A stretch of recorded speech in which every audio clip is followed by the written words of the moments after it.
السلام علیکم ورحمۃ اللہ وبرکاتہ۔ الحمد للہ رب العالمین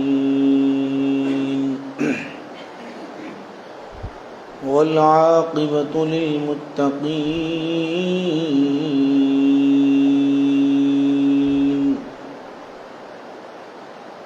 والصلاة والسلام على سید الانبیاء والمرسلین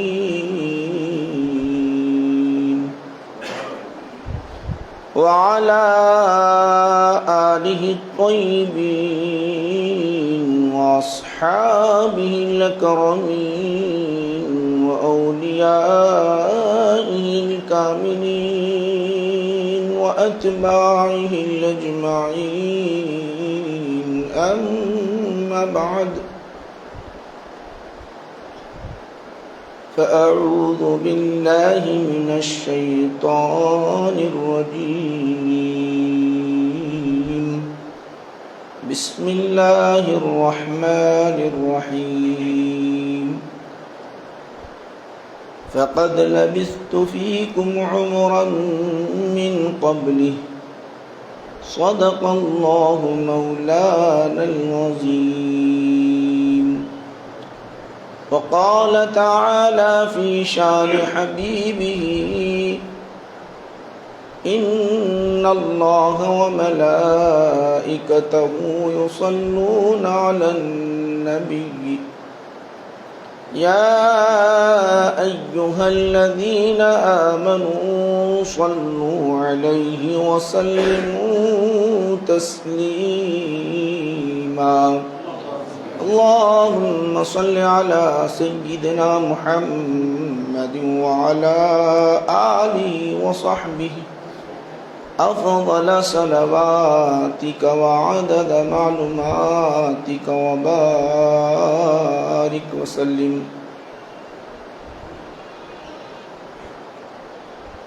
شہ نشین پر تشریف فرما، علماء کرام، مشائخ نظام،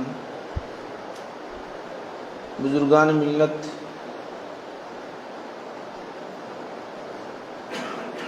برادران ملت اسلامیہ، معزز سامعین،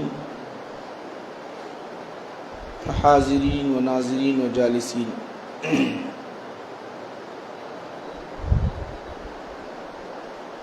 آج کا یہ جلسے تحفظ ناموس رسالت مسجد ہادہ میں منعقد ہے۔ اس کی وجوہات بھی آپ جانتے ہیں، شہر حیدرآباد کے کیا حالات ہیں۔ انشاءاللہ العزیز ہماری اب اپنی کیا ذمہ داری ہے، چند باتیں ذکر کر کے انشاءاللہ العزیز رخصت ہوتا ہوں۔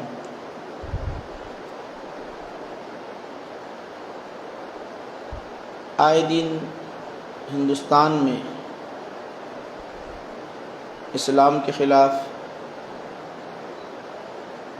آوازیں اٹھائی جا رہی ہیں۔ دشمنان اسلام نے کبھی شان رسالت میں گستاخی و بے ادبی کر کے، کبھی اسلامی اصول و قوانین کو رد کرتے ہوئے اس طرح مسلمانوں کی دلوں کو تکلیف پہنچاتے جا رہے ہیں۔ یہ سلسلہ چل رہا ہے۔ کچھ دن پہلے بھی ایک گستاخ اس طرح گستاخی کیا، پھر آج ہمارے شہر میں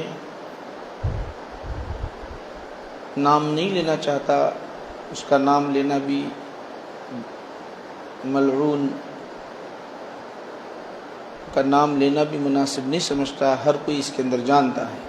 جو اس نے بے ادبی اور گستاخی کی ہے، جو سارے عالم کے مسلمانوں کو تکلیف پہنچایا ہے، کروڑوں مسلمانوں کی دلوں کو اس نے زخمی کیا ہے۔ مسلمان اپنے نبی سے اتنی محبت کرتے ہیں کہ ان کی خاطر سب کچھ لٹانا، جان قربان کرنا، اولاد کو قربان کرنا، مال کو لٹانا اپنے لیے اعزاز سمجھتے ہیں۔ ایسی عظیم ہستی کی شان میں جو اس نے گستاخی کی ہے، گستاخی کی جو جرأت کی ہے، ہم حکومت سے مطالبہ کرتے ہیں کہ اس کو ایسی سزا دی جائے ایسے گستاخوں کو کہ پھر کبھی کوئی اسلام کے خلاف آواز نہ اٹھائے اور نہ کسی مذہب کے خلاف آواز اٹھائے۔ اب رہی بات یہ کہ جو باتیں سننے میں آ رہی ہے، جو بے ادبی اور گستاخی اس نے کی ہے، یہ تو گندگی کا ایک کیڑا 1400 سال بعد پیدا ہوا۔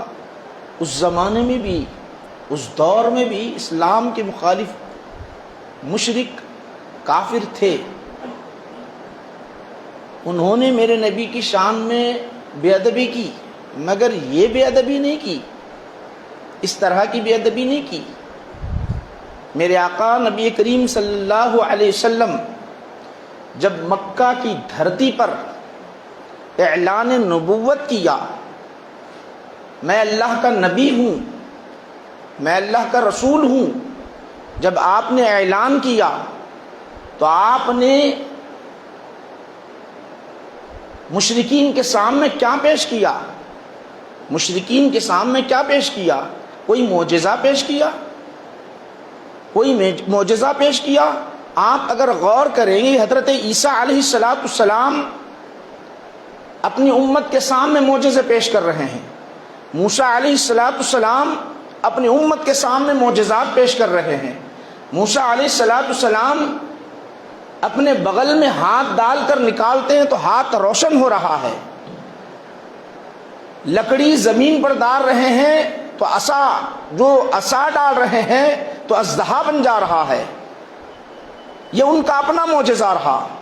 حضرت عیسیٰ علیہ السلام معجزہ یہ پیش کر رہے ہیں، وَأُبْرِئُ الْأَكْمَحَ وَالْأَبْرَصَ وَأُحْيِي الْمَوْتَى، میں مادرزاد اندھوں کو بینائی عطا کرتا ہوں، نابینا کو بینائی عطا کرتا ہوں، برس کے مرض کو دور کرتا ہوں، مردوں کو زندہ کرتا ہوں۔ یہ انہوں نے معجزہ کن کے سامنے؟ مشرکین کے سامنے یہ معجزے انہوں نے پیش کیے، لیکن میرے نبی نے یہ معجزہ نہیں پیش کیا، بلکہ میرے نبی نے کہا میری جتنی حیات ہے تم نے دیکھ لیا ہے، میری عدالت کو دیکھ لیا، میری صداقت کو دیکھ لیا، میرے اٹھنے کو دیکھ لیا، میری تجارت کو دیکھ لیا، میرے انفرادیت کو دیکھ لیا، میری سیاست کو دیکھ لیا، میری ازدواجی زندگی کو دیکھ لیا، میری ساری حیات کو دیکھ لیا، پیدائش سے اب تک 40 برس 50 برس تک کی عمر کو دیکھا، ذرا بتاؤ تو صحیح اس کے اندر کوئی نقص ہے تو اے مشرکو بتاؤ، اس وقت بتاؤ۔ چیلنج کس کے ساتھ تھا؟ چیلنج کافروں کے ساتھ تھا، مسلمانوں کے ساتھ نہیں تھا۔ اس لیے اللہ کے رسول نے کہا فقط لبثت فیکم عمرا من قبلہ، میں تمہارے درمیان میری زندگی گزارا ہوں، ایسی پاکیزہ زندگی، بے عیب زندگی، کوئی تم میں سے عیب نکالنا چاہے تو عیب نہیں نکال سکتا، اتنی پاکیزہ زندگی۔ وہ شان والے نبی، وہ شان والے نبی، عظمت والے نبی، اتنی پاکیزہ زندگی، اتنی پیاری زندگی، اتنی خوبصورت زندگی، اتنی بہتر زندگی، اپنی زندگی کو مشرکین کے درمیان پیش کر رہے ہیں، معجزہ نہیں۔ پھر اس کے بعد انہوں نے کہا آپ نبی ہیں، رسول ہیں تو اور دلیل دے دو، دلیل بتاؤ۔ آقا نے کہا کیا دلیل مانگتے ہو؟ کیا دلیل مانگتے ہو؟ کون سا معجزہ طلب کرنا چاہتے ہو؟ وہ معجزہ میں پیش کرنے کے لیے تیار ہوں۔ ظالموں نے اشارہ کیا، یہ چاند آب و تاب کے ساتھ نکلا ہوا ہے، اسے ذرا ٹکڑے کر کے بتاؤ۔ میرے آقا کھڑے ہو کر بتا رہے ہیں، دیکھ دعا کرنے کی ضرورت نہیں ہے اے مشرکو، میری شان وہ ہے، بلند شان ہے، دعا تو میرا رب قبول ہی کر لیتا ہے، میں اشارہ کرتا ہوں تو چاند بھی تو ٹکڑے ہو جاتا ہے، چاند بھی تو ٹکڑے ہو جاتا ہے۔ تو اس وقت انہوں نے کیا کیا جانتے ہو؟ اس وقت کے مشرکین نے، کفار نے کیا کیا؟ اللہ صلی اللہ علیہ وسلم کیسے دیکھا؟ آقا نے ارشاد فرمایا، جبرائیل میرے پاس آئے، بڑی عمدہ قسم کا کپڑا رہا، ریشم کا کپڑا تھا۔ جبرائیل عرض کرنے لگے، یا رسول اللہ اس کپڑے کو ہٹاؤ۔ کپڑا جب ہٹایا تو میں نے دیکھا، اے عائشہ تمہاری تصویر تھی۔ حضرت جبرائیل نے کہا، اس وقت جبرائیل نے کہا، حضرت جبرائیل نے کہا، یا رسول اللہ ان کے ساتھ آپ کا نکاح ہوگا۔ تو اللہ کے رسول نے فرمایا، اس وقت بھی فرمایا، اگر اللہ کی مشیت ہے تو وہ ہو کر رہے گا، اللہ کی مشیت ہے۔ اللہ پہلے بتایا، اللہ سبحانہ و تعالیٰ پہلے جبرائیل امین کو بچا کر بتایا کہ تمہارا ان سے نکاح ہونے والا ہے۔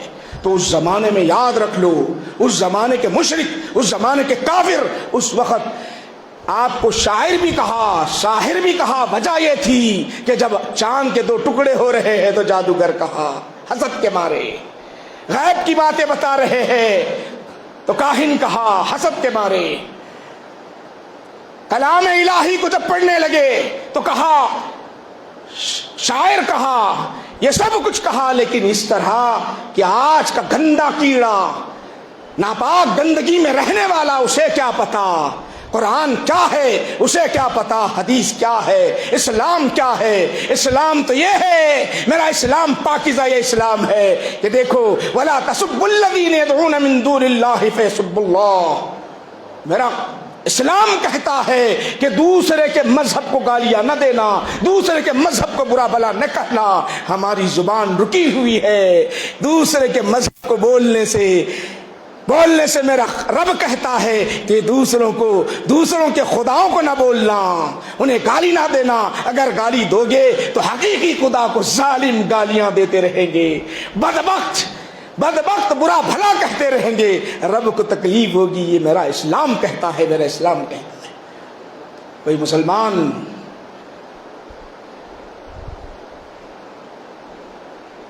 مسلمان کسی مذہب کے متعلق نہیں بولتے۔ آج انہیں ڈر ہے، آج انہیں خوف ہے کہ اسلام اتنا پاکیزہ مذہب، اتنا پیارا دین، اس کے قوانین اتنے بہترین، قیامت تک چلنے والے قوانین، اس کو لوگ اگر پڑھ لیں، اس کو جان جائیں تو سب کوئی مسلمان بنتے جائیں گے۔ خوف ہے، اسی لیے یہ لوگ ہمیشہ اس طرح کی باتیں کرتے رہتے، اس طرح کی گفتگو کرتے رہتے ہیں۔ جب بھی یہ پروپیگنڈا ہوتا رہا، اسی طرح ہوتا رہا، مسلمانوں کو ڈرانا چاہا، اسلام کو ختم کرنا چاہا۔ جانتے ہو جنگ خندق کے موقع پر کیا حالت تھی، کیسی کیفیت تھی؟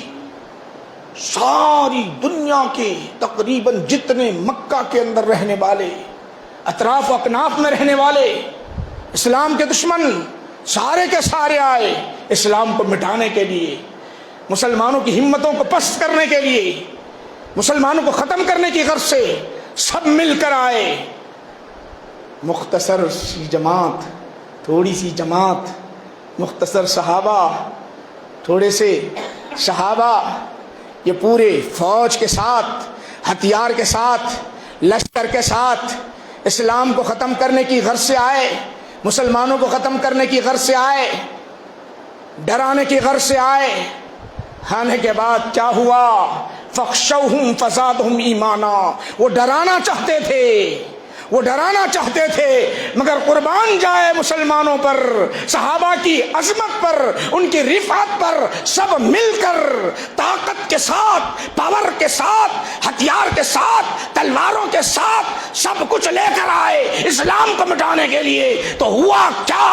ہوا یہ کہ فخشوہم فزادہم ایمانا، ان کے ایمان میں اضافہ ہوتا گیا، ایمان بڑھتا گیا، ایمان میں چاشنی حلاوت بڑھتے گئی۔ ہر ایک کہتا رہا کہ اب جان لٹانا ہمارے لیے اسلام کے خاطر آسان ہو گیا ہے، آسان۔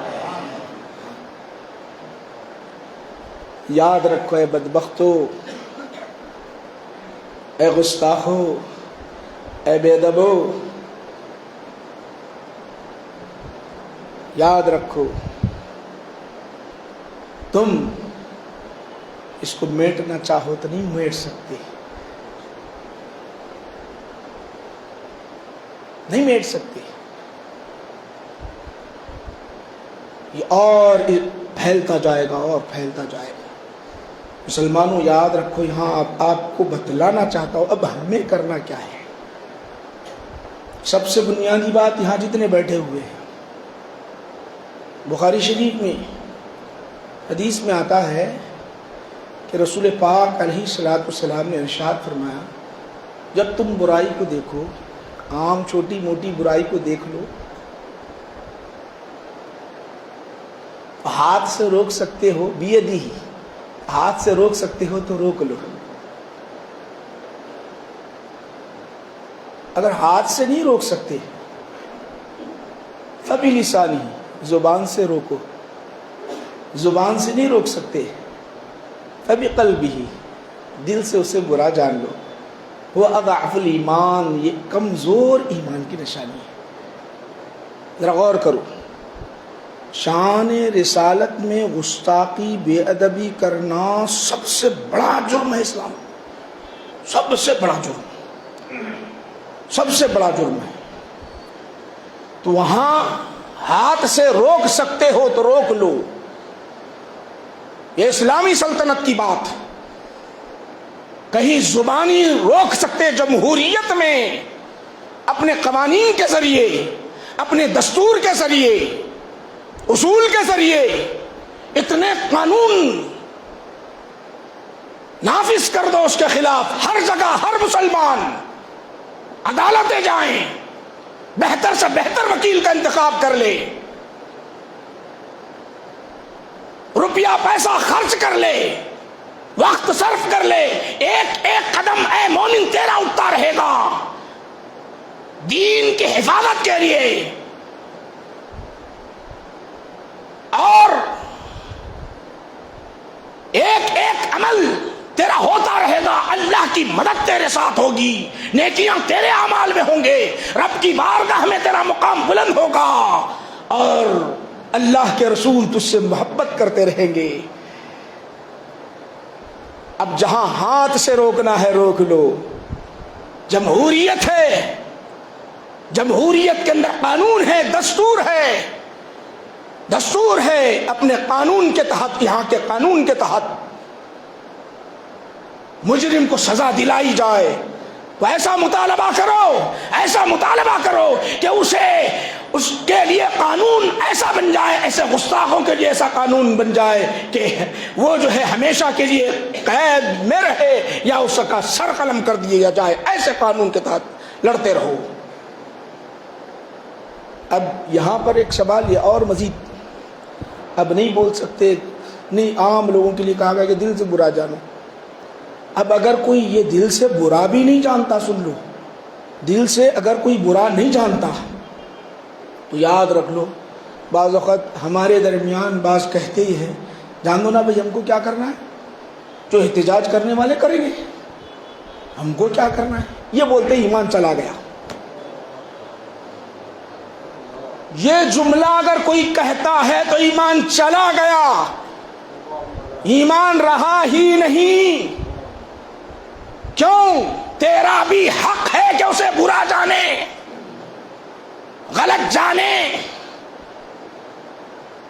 حصہ نہیں لے سکتا، اتنا کمزور ہے تو حصہ نہیں لے سکتا، کم سے کم گھر میں بیٹھ کر تیرے دل میں یہ بات پیدا ہو کہ بڑے بد اخلاق ہے، اس طرح کا معاملہ نہیں ہونا چاہیے۔ تو اے مسلمانوں، جہاں تک میری آواز جا رہی ہے سن لو کہ میں تمہیں کہنا چاہتا ہوں، کبھی اپنی زبان سے یہ لفظ نہ نکلے مسلمانوں کو اس طرح نہیں کرنا چاہیے تھا، احتجاج نہیں کرنا چاہیے تھا، یہ جو جملہ ہے ایسا ہے، یہ برا نہیں سمجھتا ہے تو سن لو کہ اس کا ایمان ہی باقی نہیں، اس کا ایمان ہی باقی نہیں۔ دل سے برا جاننا، دل سے برا جاننا یہ ایمان ہے، دل سے برا جاننا یہ ایمان ہے، یاد رکھ لو۔ آج افسوس ہے بعض لائن لوگ اس طرح کی گفتگو کرتے ہیں، اسلام کو کبھی جانا بھی ہے، مذہب کو کبھی سمجھے بھی ہیں۔ دوسری بات، جب آپ برا سمجھتے ہو، جب آپ کے دل میں بات بیٹھ گئی کہ بری ہے، بری ہے، سمجھ لو کہ آپ کا ایک ہی مکان ہے، مکان ہے، کمزور ہیں آپ، اور آپ کا مکان توڑ دیا گیا، آپ کا مکان توڑ دیا گیا۔ جب آپ کا مکان توڑ ہی دیا گیا مگر کمزور ہیں، نہ عدالت جا سکتے، آپ اتنے کمزور ہیں، نہ پیسہ خرچہ کر سکتے، نہ ہی کسی بڑے آدمی سے آپ کے تعلقات ہیں، نہ محکمہ پولیس سے آپ کے تعلقات ہیں، تو آپ کیا کریں گے؟ کریں گے کیا؟ اس کے لیے اللہ کی بارگاہ میں دعا کے لیے ہاتھ اٹھائیں گے، مولا میرا گھر توڑا ہے۔ ہر کوئی کہے گا مولا میرا گھر توڑا ہے، مجھے بے گھر کیا ہے، مجھے بے گھر کیا ہے، اس کو ہلاک و برباد کر دے۔ یہ جملہ نکلے گا نہیں آپ کو بے گھر کرنے کی وجہ سے۔ تو اللہ کہتا ہے، اللہ سبحانہ و تعالیٰ کہتا ہے، قُلْ إِن كَانَ آبَاؤُكُمْ وَأَبْنَاؤُكُمْ وَإِخْوَانُكُمْ وَأَزْوَاجُكُمْ، اللہ کہتا ہے تم اپنے مال، دولت، اولاد، جتنی چیزوں سے محبت کرتے ہو اس سے بڑھ کر اللہ اور اس کے رسول کی محبت تمہارے دل میں ہونا چاہیے۔ جب اپنا گھر ٹوٹا تو اللہ کی بارگاہ میں دعائیں کر رہے ہیں، مولا اسے برباد کر دے، اسے ہلاک کر دے، اپنا گھر ٹوٹا، اللہ کہہ رہا ہے محبوب رکھو۔ تو اب تمہارے لیے رات رات اٹھ کر اللہ کی بارگاہ میں یہ دعائیں کرتے رہے، مولا ایسے لوگوں کو نیست و نابود کر دے، نیست و نابود کر دے۔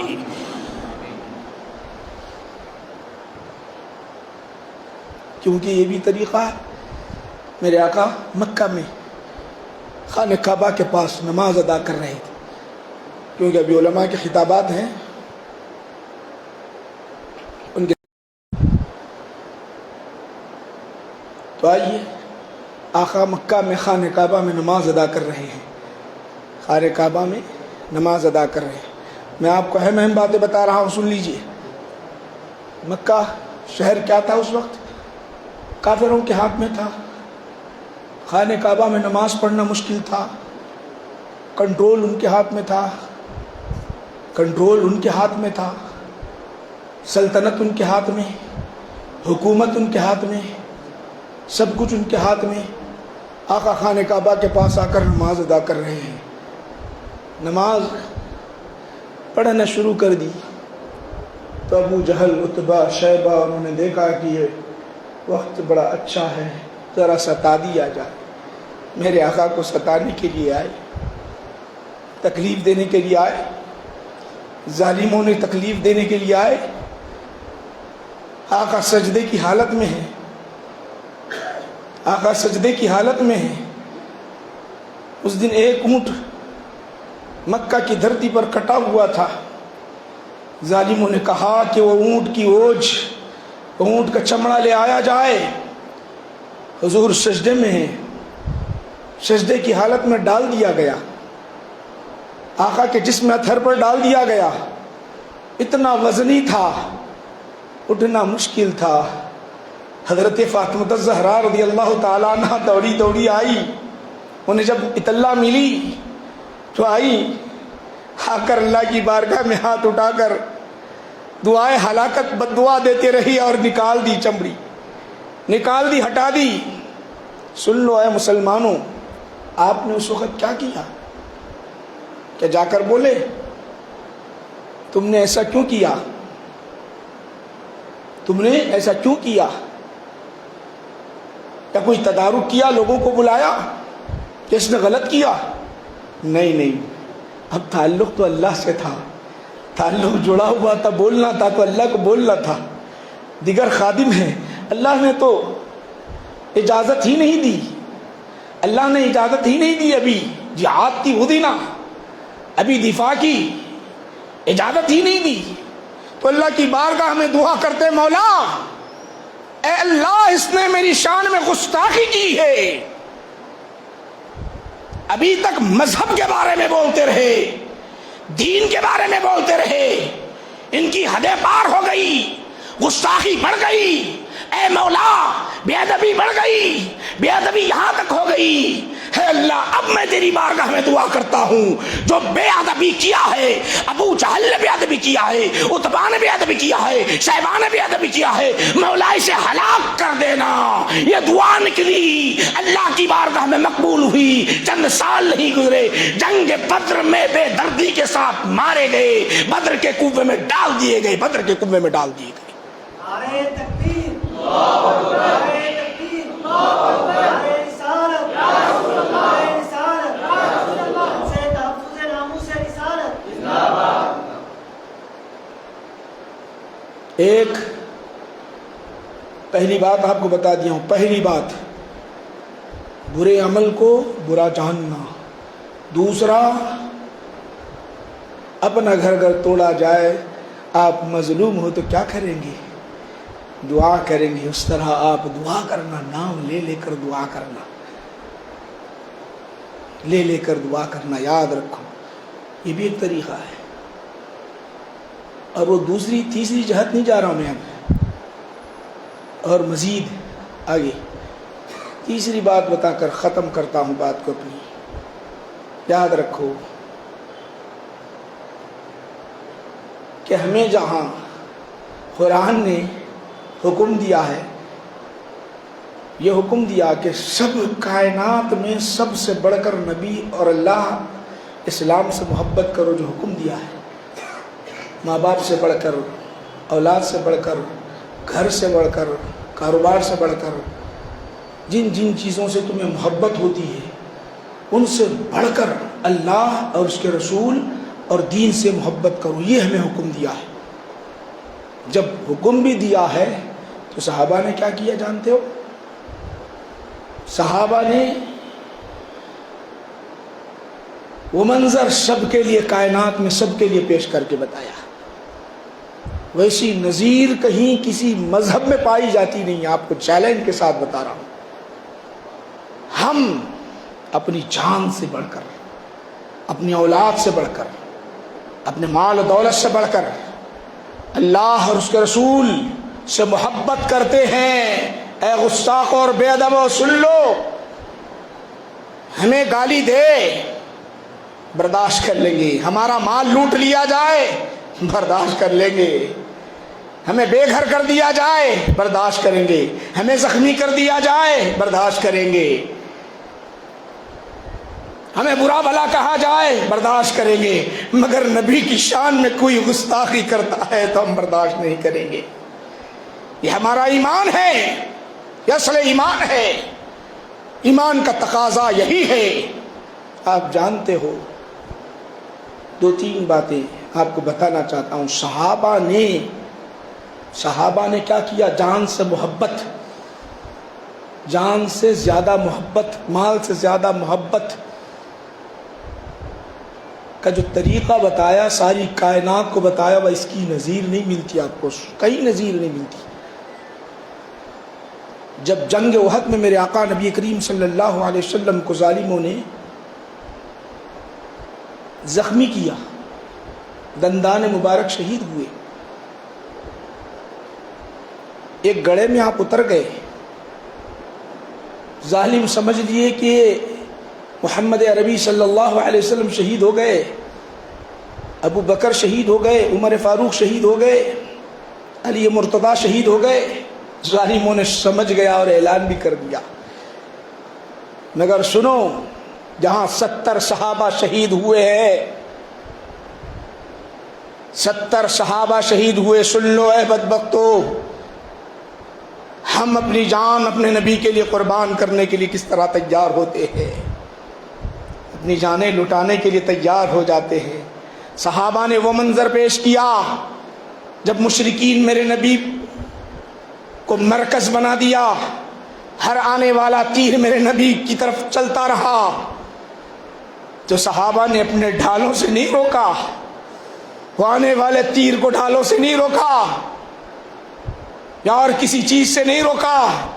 ہر صحابی کوئی روک رہا ہے تو اپنے سینے سے روک رہا ہے، کوئی روک رہا ہے تو اپنے پیٹھ سے روک رہا ہے، کوئی روک رہا ہے تو اپنے جسم سے روک رہا ہے، کوئی روک رہا ہے تو اپنے چہرے سے روک رہا ہے، کوئی روک رہا ہے تو اپنے ہاتھ سے روک رہا ہے. بتا رہے ہیں دیکھو حقیقت میں محبت یہی ہے، حقیقت میں محبت یہی ہے. ابو دجانہ کو لے لو رضی اللہ عنہ کو رضی اللہ عنہ ان کو دیکھ لو، حضرت طلحہ رضی اللہ عنہ کو دیکھو، حضرت ابو طلحہ رضی اللہ عنہ کو دیکھو، علی مرتضی رضی اللہ عنہ کو دیکھ لو، عمر فاروق کو دیکھ لو، ابو بکر صدیق رضی اللہ عنہ کو دیکھ لو، ہر کوئی دیکھ لو وہ حضور نبی کریم صلی اللہ علیہ وسلم کو اپنی جان قربان کرنے کے لیے تیار ہے.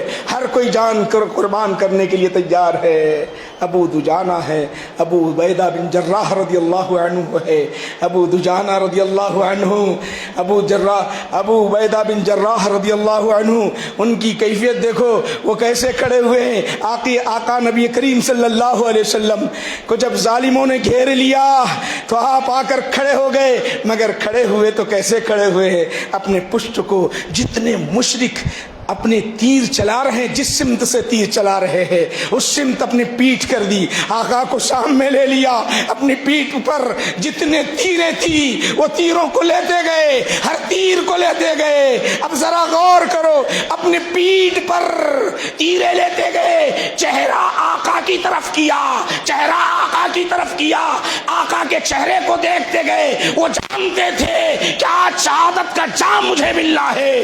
غالب اس طرح آئے ہیں، مشرکین غالب اس طرح آئے ہیں کہ آج مجھے شہید کرنے والے ہیں، تو شہادت کا جام ملے تو میرے نبی کے قدموں میں مل جائے. اپنی پشت کو کافروں کے سمت کیا، اتنے تیر لگے آپ کے جسم پر، اتنے تیر لگے کہ جسم کا کوئی حصہ باقی نہ رہا. چہرے مصطفیٰ کو دیکھتے رہے.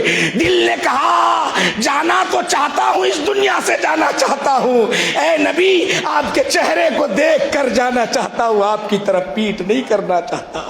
وہ شہادت کا جام پیتے ہوئے حضرت ابو دجانہ اظہار کر رہے ہیں، لوگوں دیکھو اپنی جان لٹانا ہے. قتادہ بن نعمان بن قتادہ رضی اللہ عنہ کو اٹھا کے دیکھو، نعمان بن قتادہ رضی اللہ عنہ ڈھال بنے ہوئے. کتنے صحابہ، وہ کہتے ہیں کہ میں دیکھتا رہا، مشرک جہاں جہاں تھے ان کو دیکھتا رہا، کہاں کہاں سے تیر آ رہے ہیں اس کو دیکھتا رہا. جس سمت سے آ رہے ہیں میں ڈھال سے نہیں روکتا تھا، میں اپنے سینے سے روکتا تھا، میں اپنے جسم سے روکتا رہا، اپنے جسم سے روکتا رہا. آقا کی حفاظت میں، نبی کریم صلی اللہ علیہ وسلم کی حفاظت میں، یہاں تک کہ میں وہ تیروں کو بھی دیکھا، میری طرف آنے والے تیر کو دیکھا، جسم پر پیوست ہوتے رہے. ایک تیر کو میں نے دیکھا ہے، وہ تیر میرے چہرے کی طرف آ رہا ہے. میں نے اپنی گردن کو نہیں لایا، میں نے اپنے گردن کو نہیں لایا، بلکہ آنے والا تیر سیدھا میری جہت آیا، اور آنے کے بعد لگا کہاں جانتے بھی ہو اے مسلمانوں، لگا میرے آنکھ پر لگا، دیدہ باہر آیا. میں نے اپنی گردن کو حرکت نہیں کیا، اس لیے نہیں کیا کہ اگر کوئی تیر آئے اور میرے نبی کو لگ جائے اور میں زندہ رہوں، یہ میرے لیے گوارا نہیں ہے. ہر آنے والا تیر ہے میرے جسم کے عضو کو چھنی کرتا رہے، مگر میرے نبی کو تکلیف نہ ہونے پائے، میرے نبی کو تکلیف نہ ہونے پائے. جب تیر آیا لگا، لگنے کے بعد جب ڈلہ باہر آیا تو اسی طرح رکے رہے. جب تیروں کی بارش کم ہوئی تو پلٹا نبی کی طرف. پلٹ کر آقا نے جب دیکھا، حضرت کو دیکھنے کے بعد آپ نے دیکھا تو آقا نے فرمایا کیا کہتے ہو کیا کہتے ہو کیا کہتے ہو؟ عرض کرنے لگے یا رسول اللہ جہاں تھا وہاں پر بٹھا دیجئے یا رسول اللہ۔ آقا نے وہ آگ کا ڈلہ لیا لے کر وہیں پر بٹھا دیا۔ بٹھانے کے بعد آپ فرماتے ہیں پہلے دیکھتا تھا، میرے نبی کا ہاتھ جب سے لگا اور زیادہ دیکھنے لگ گیا۔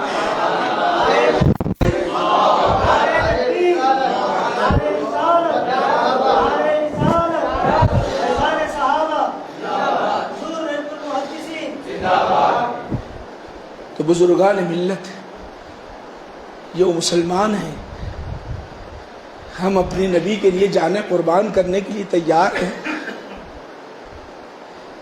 سنو اے بدبختو، ہم تمہارے مذہب کے لیے کچھ نہیں بولتے، کچھ نہیں بولتے تمہارے مذہب کے لیے۔ بولنا ہے تو ہم سے بولو، بدبختی کرنا ہے تو ہم سے بدبختی کرو، مگر ہماری شریعت، ہمارے خدا، ہمارے رسول کے خلاف زبان نہ اٹھانا، نہ اٹھانا۔ اور یہ ہندوستان کا قانون ہے، کوئی کسی مذہب کے خلاف، کسی دین کے خلاف اگر کوئی کچھ غلط باتیں بولتا ہے تو عدالت سے رجوع ہو کر اس کے خلاف کارروائی کرنے کی اجازت ہے۔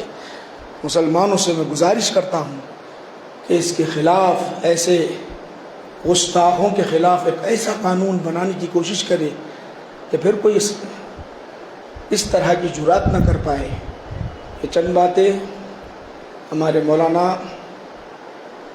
ڈاکٹر اماد صاحب